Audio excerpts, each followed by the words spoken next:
La radio adventiste Béthanie de Pétionville vous présente une prédication enregistrée en public.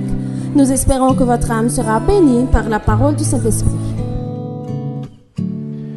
Nous sommes heureux ce matin, alors que le Seigneur nous convie à le rencontrer, à proclamer sa parole et à avoir ce temps de réflexion, alors que nous attendons les grâces du Seigneur. Nous pouvons avoir l'assurance que de son côté, il est prêt à déverser aujourd'hui sur nous les riches bénédictions qu'il a en réserve pour ses enfants, pour son peuple. Que le Seigneur vous bénisse, chers amis, sœurs et frères bien-aimés. Nous avons le privilège de pouvoir être en présence de Dieu en ce sabbat. C'est un appel, c'est une invitation, c'est une sainte convocation. Notre réflexion en ce matin aura pour titre « Nous sommes des enfants de Dieu ». Nous lirons la parole de l'Éternel dans le livre de Matthieu, le chapitre 6, les versets 9 à 13. C'est une parole que nous connaissons tous et nous allons la prier, la dire ensemble. Notre Père qui es aux cieux, que ton nom soit sanctifié, que ton règne vienne, que ta volonté soit faite sur la terre comme au ciel. Donne-nous aujourd'hui notre pain de ce jour. Pardonne-nous nos offenses, comme nous pardonnons aussi à ceux qui nous ont offensés. Et ne nous laisse pas entrer en tentation, mais délivre-nous du malin, car c'est à toi qu'appartiennent dans tous les siècles le règne, la puissance et la gloire. Amen. Chers amis, mesdemoiselles, mesdames, messieurs, sœurs et frères bien-aimés, les versets que nous venons de lire s'inscrivent globalement sous le titre « Oraison dominicale », qui voudrait dire la prière du maître ou encore la prière enseignée par le maître, si nous considérons l'étymologie des mots oraison et dominicale. Depuis l'énoncé de cette parole, il a constitué à travers l'ère chrétienne la prière universelle des chrétiens. Cet enseignement à prier de Jésus à ses disciples est rapporté par Matthieu et Luc. Dans le monde chrétien, cette prière est dite pratiquement tous les jours. Elle est donc devenue la prière la plus populaire de tous les temps. Elle est populaire et en la récitant, il est possible que vous et moi ne fassions pas attention au sens profond de chaque mot. Il nous arrive de la dire sans prendre conscience de la doctrine qui s'y dégage. En la disséquant, nous y trouvons deux grandes parties et j'aimerais que vous suivez avec moi, avec attention, vous qui m'écoutez de partout. Premièrement, la reconnaissance de l'appartenance filiale de l'adorateur à son Dieu. Deuxièmement, la relation devant prédominer entre adorateurs. Pour l'une ou l'autre des parties, il est important de se rappeler que c'est Jésus lui-même qui a enseigné cette prière. Et dans les différentes parties, nous verrons qu'il y a des subdivisions sur lesquelles nous pourrons réfléchir. D'abord, la reconnaissance de l'appartenance filiale de l'adorateur à son Dieu. Jésus confirme qu'il est lui-même fils de Dieu en débutant par notre Père. Le Fils de Dieu nous invite à comprendre tout d'abord, à réaliser la magnificence de Dieu, car il est dans les cieux, mais Jésus nous demande de constater également que Dieu n'est pas si loin. Il est tout près de nous en la personne d'Emmanuel, Dieu avec nous. Il est parmi nous, la parole incarnée. Car il est dit dans Jean 1er, les versets 1 à 3, Au commencement était la parole et la parole était avec Dieu. Elle était au commencement avec Dieu. Toutes choses ont été faites par elle et rien de ce qui a été fait n'a été fait sans elle. Et la parole a été faite chair et elle a habité parmi nous, pleine de grâce et de vérité. Et nous avons constaté sa gloire, une gloire comme la gloire du Fils unique venu du Père, selon Jean 1er, selon Jean, verset 1er à 14. Bien que la passion de Jésus eût été annoncée depuis la chute en Éden, les Saintes Écritures nous révèlent que malgré les diverses interventions de Dieu en faveur de l'humanité, il y a toujours eu des incrédules qui négligent de considérer le Créateur comme étant le Père de l'humanité. Les textes sacrés nous démontrent également que Jésus a réconcilié avec le Père les enfants prodiges que nous étions en acceptant de prendre notre place jusqu'à la mort de la croix pour faire de nous des enfants de Dieu que nous pouvons désormais appeler Père. Car Dieu a tant aimé le monde qu'il a donné son Fils unique afin que quiconque croit en lui ne périsse point, mais qu'il ait la vie éternelle, selon Jean 3, verset 16.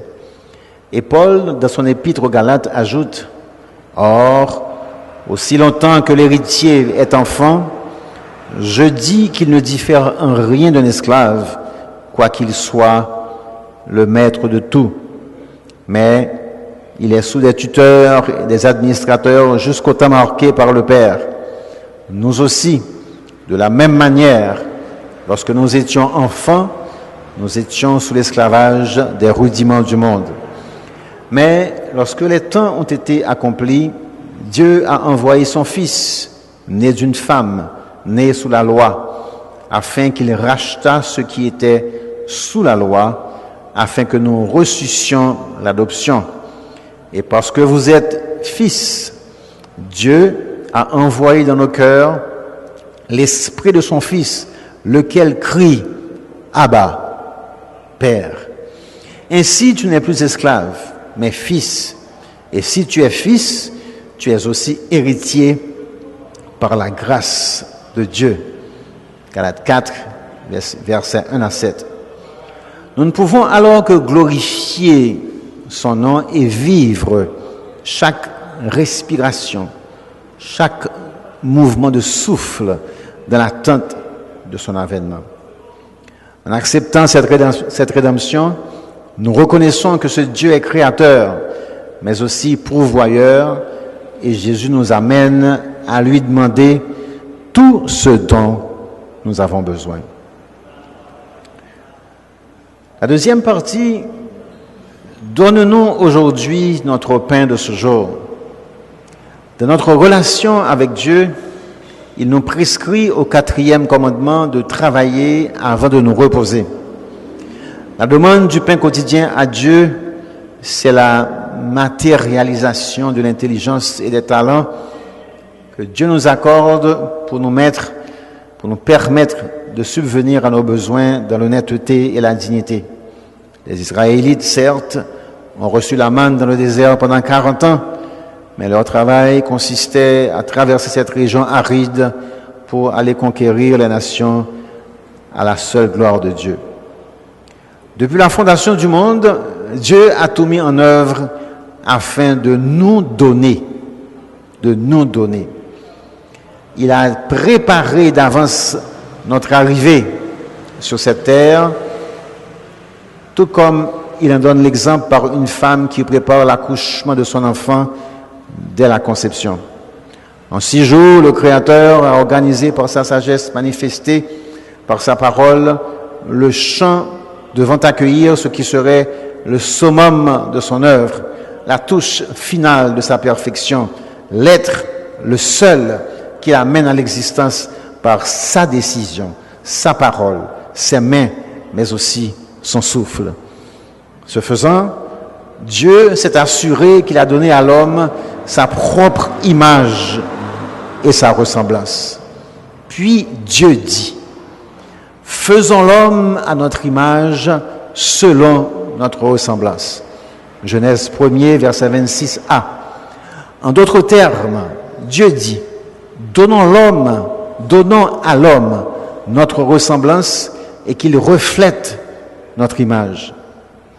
C'est l'architecte qui met en action immédiate sa pensée, moulant la poussière de cette terre qu'il a préparée spécialement, en donne la forme qui s'harmonise à sa perception, mais aussi ajoute ce qu'aucun sculpteur ne saura jamais réaliser, le don de la vie. L'Éternel Dieu forma l'homme de la poussière de la terre, il souffla dans ses narines un souffle de vie, et l'homme devint un être vivant. Genèse 2, verset 7.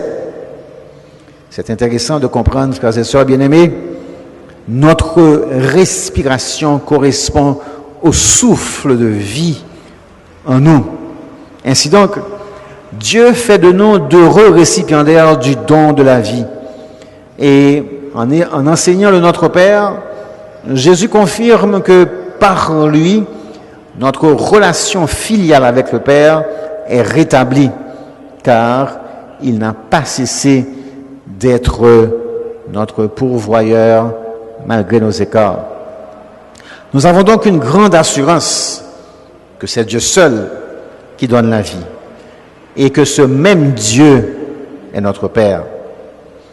Nous avons précédemment vu que notre foi, actionnée par Dieu lui-même, est le catalyseur de ce que Dieu a déjà en provision pour nous donner. Les bontés de l'Éternel ne sont pas épuisées. Ses compassions ne sont pas à leur terme. Elles se renouvellent chaque matin. Oh, que ta fidélité est grande. Selon Lamentation 3, les versets 22 et 23. L'une des illustrations qui démontre l'abondance des bénédictions de l'Éternel à l'endroit de ses enfants est celle de la veuve endettée, histoire que nous trouvons dans 2 Rois 4, les versets 1 à 7. Son mari venait de mourir et l'avait laissée avec des dettes pour lesquelles le créancier la pressurait pour éviter d'appliquer la loi de l'époque à ce sujet. Faute d'honorer ses dettes, le créancier prendrait ses enfants pour en faire ses esclaves. Elle n'avait aucun recours. Mais le texte nous dit qu'elle cria à Élisée le prophète. Et je crois comprendre ici, par la teneur du texte, que le prophète représente Dieu. Élisée me paraît calme, rempli de sagesse, pour demander à cette pauvre veuve, « Pourquoi tant d'angoisse, mon enfant? Il y a, si tu veux, une solution à ton problème. Qu'as-tu à la maison? » C'est comme Jésus qui dit à l'aveugle, « Que veux-tu que je fasse? Que veux-tu que je te fasse ?» Comme l'a si bien exprimé samedi dernier notre frère, le pasteur Ernst Prince, dans sa prédication. À la réponse de la veuve, Élisée lui propose une formule et il dit, « Va demander au dehors des vases chez tous tes voisins, des vases vides, et n'en demande pas un petit nombre. Quand tu seras rentré, tu fermeras la porte sur toi et sur tes enfants. Tu verseras dans tous ces vases et tu mettras de côté ceux qui seront pleins. » Frères et sœurs bien-aimés, chers amis, mesdemoiselles, mesdames, messieurs, nous sommes en présence ici d'un problème, d'une difficulté, d'un obstacle, d'un fléau.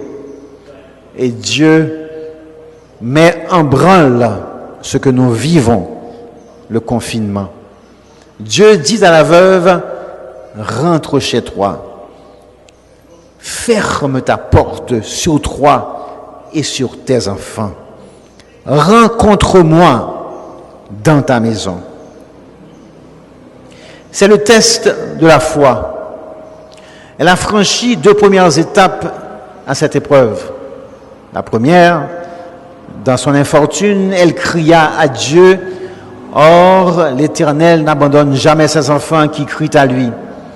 La deuxième étape, elle exécuta à la lettre la prescription faite par Dieu.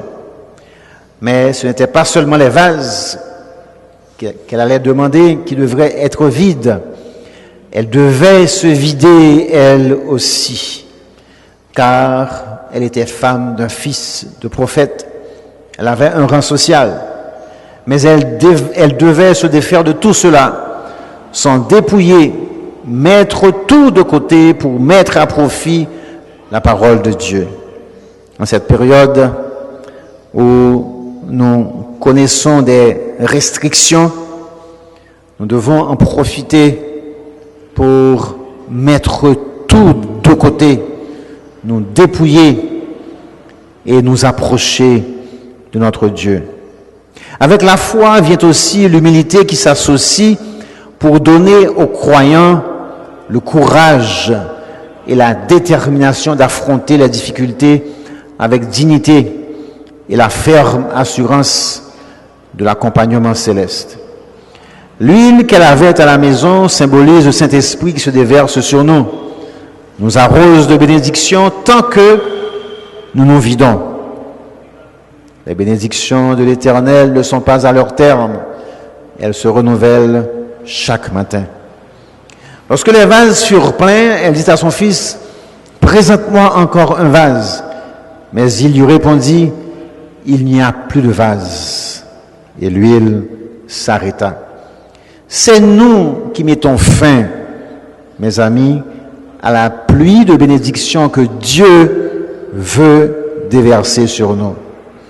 Soyons des vases vides en présence de Dieu et qu'il nous remplisse lui-même de ses grâces qui ne s'épuisent jamais, quel que soit le temps, quelle que soit la période, quelle que soit l'époque, quelles que soient les difficultés.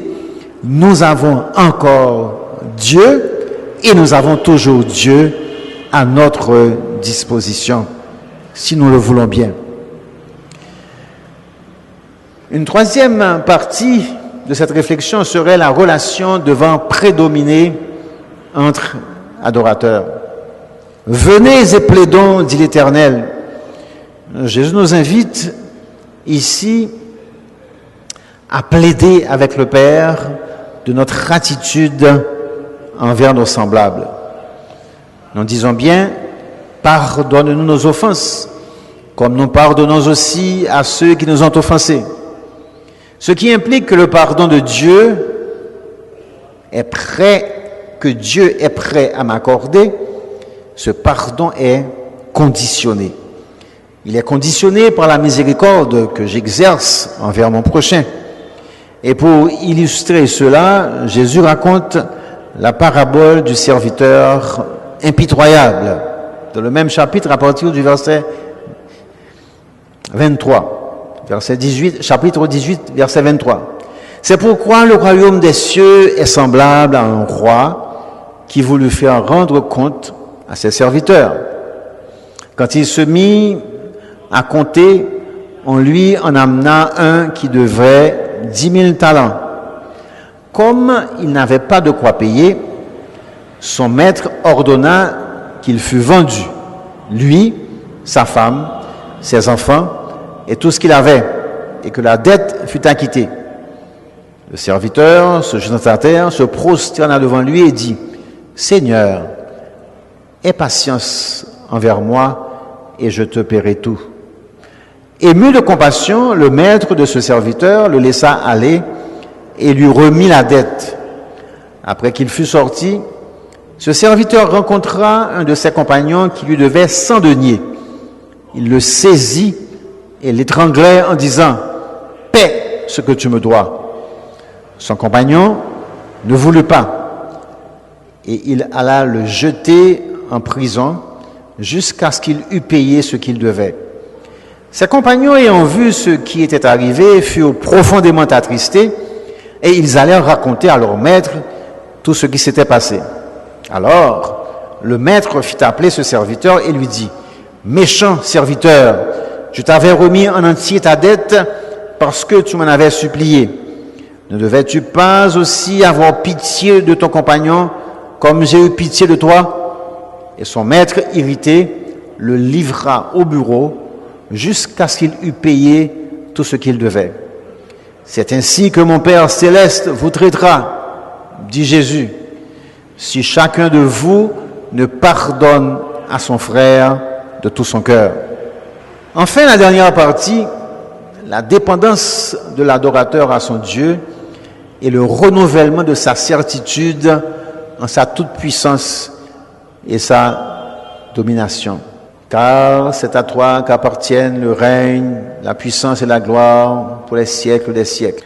Arrivé à ce point, le croyant s'abandonne complètement à son Créateur en toute confiance, sachant que lui seul a la clé de son salut. En résumé, cette prière est profonde et puissante, car elle rappelle le décalogue et la synthèse faite par Jésus. La première partie correspond au bloc des 4 premiers commandements. Tu aimeras le Seigneur ton Dieu de tout ton cœur et de toute ton âme, de toute ta force et de toute ta pensée. La deuxième partie correspond au bloc des 6 derniers commandements. Tu aimeras ton prochain comme toi-même. C'est une prière d'amour qui nous connecte intimement avec Dieu, précisant notre affiliation avec notre Seigneur, tout en nous rappelant nos devoirs envers nos prochains.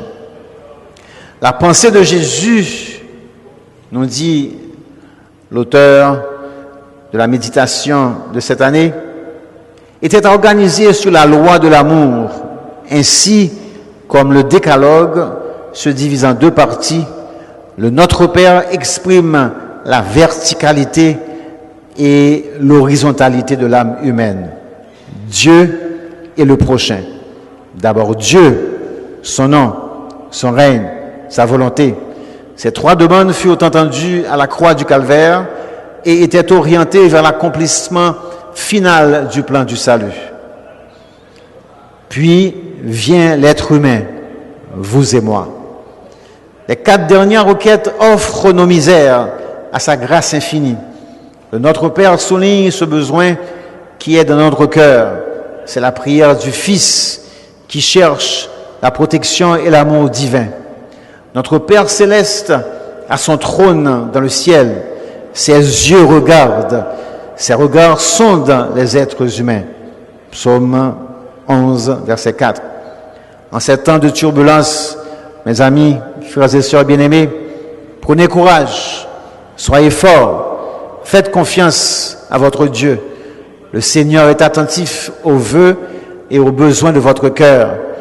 Il veut être votre origine et votre destination. Que le Seigneur vous bénisse, chers amis, sœurs et frères bien-aimés. Dieu vous bénisse. Bon sabbat.